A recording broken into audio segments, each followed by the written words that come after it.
Overview of relationships.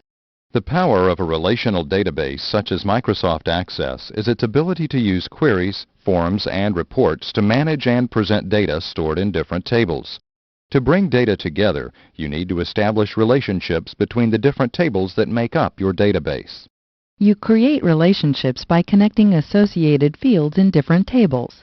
A one-to-one relationship can be established when one record in a table has only one matching record in another table. For example, an ID number assigned to a product in a table containing information about each product's description and retail price might also be used in a table containing information about each product's manufacturer and wholesale price. A one-to-many relationship can be established when one record from a table is related to many matching records in another table.